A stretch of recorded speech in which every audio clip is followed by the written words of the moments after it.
We know what an observer does from a point of view of quantum physics, but we don't know who or what the observer actually is. Doesn't mean we haven't tried to find an answer. We've looked. We've gone inside of your head. We've gone into every orifice you have to find something called an observer, and there's nobody home. There's nobody in the brain. There's nobody in the cortical regions of the brain. There's nobody in the subcortical regions or the limbic regions of the brain. There's nobody there called an observer.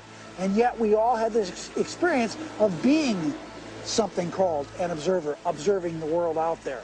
Is this the observer, and which is so intricate to understanding the wacky, weird world of quantum particles and how they react? Is this, then, the observer? In my modeling, the observer is the spirit inside the four-layered biobody suit. And so it's like the ghost in the machine. It is the consciousness that's driving the vehicle. And it is observing the surround. The four layers of the biobody suit have all kinds of sensory systems to pick up signatures from the surround.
In Washington, D.C., the so-called murder capital of the world, there was a big experiment in the summer of 1993 where 4,000 volunteers came from 100 countries to collectively meditate for long periods of time throughout the day.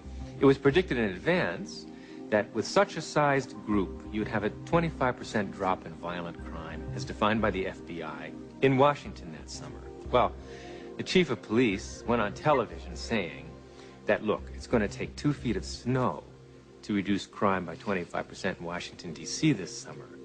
But by the end, the police department became a collaborator and author of this study because the results, in fact, showed a 25% drop in violent crime in Washington, D.C., which we could predict on the basis of 48 previous studies that had already been done on a smaller scale. This leads naturally to wonder, are people affecting the world of reality that they see? You betcha they are. Every single one of us affects the reality that we see, even if we try to hide from that and play victim. We all are doing it. Just tell me where you are. Good. But hurry, will you please, because these models are giving me a headache. 10 minutes!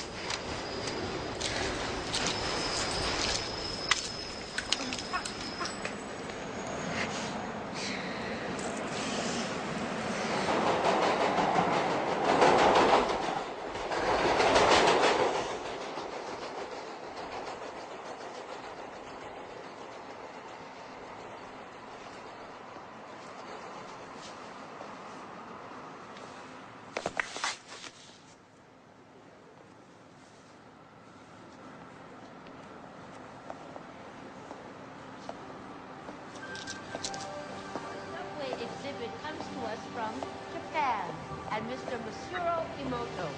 Mr. Emoto became terribly interested in the molecular structure of water and what affects it. Now, water is the most receptive of the 4 elements. Mr. Emoto thought perhaps it would respond to non-physical events. So he set up a series of studies applied mental stimuli and photographed it with a dark field microscope. This first picture is a picture of water from the Fujiwara Dam. And this picture is the same water after receiving a blessing from a Zen Buddhist monk. Now, in this next series of pictures, Mr. Emoto printed out words, taped them to bottles of distilled water, and left them out overnight. This first photograph is a picture of the pure distilled water, just the essence of itself. These subsequent photographs, as you can see, are each different. This is the chi of love. And we move along here to thank you. And you can see where he taped that to this bottle here. But if you read Japanese, you already knew that. Now, Mr. Emoto speaks of the thought or intent being the driving force in all of this. The science of how that actually affects the molecules is unknown, except to the water molecules, of course. And it's really fascinating when you keep in mind that 90% of our bodies are water.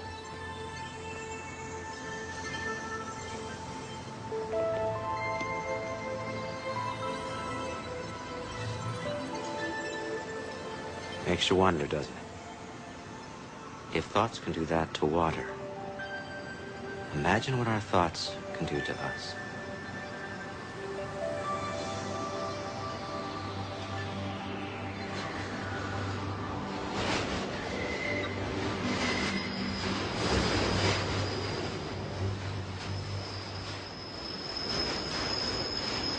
Absolutely. Thought alone can completely change the body. Most people don't affect reality in a consistent, substantial way because they don't believe they can.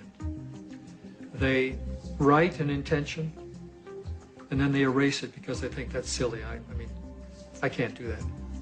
And then they write it again and then they erase it. So time average, it's a very small effect. And it really comes down to the fact that they believe they can't do it. If you accept with every rudiment of your being that you will walk on water, will it happen? Yes, it will. But you know, it's like positive thinking. It's a wonderful idea, positive thinking. But what it usually means is that I have a little smear of positive thinking covering a whole mass of negative thinking. So thinking positive is not really thinking positive. It's just disguising the negative thinking that we have. When we think of things, then we make the reality more concrete than it is. And that's where we become stuck. We become stuck in the sameness of reality. Because if reality is concrete, obviously I'm insignificant. I cannot really change it. But if reality is my possibility of consciousness itself, then immediately comes the question of how can I change it? How can I make it better? How can I make it happier? You see how we are extending the image of ourselves? In the old thinking, I cannot change anything because I don't have any role at all in reality. Reality is already there. It's material objects moving in their own way from deterministic laws. And mathematics determines what they will do in a given situation. I, the experiencer, have no role at all. In the new view, yes, mathematics can give us something. It gives us the possibilities that all these movements can assume, but it cannot give us the actual experience that I'll be having in my consciousness. I choose that experience. And therefore, literally, I create my own reality. It may sound like a tremendous bombastic claim by some new agey without any understanding of physics whatsoever, but really quantum physics is telling us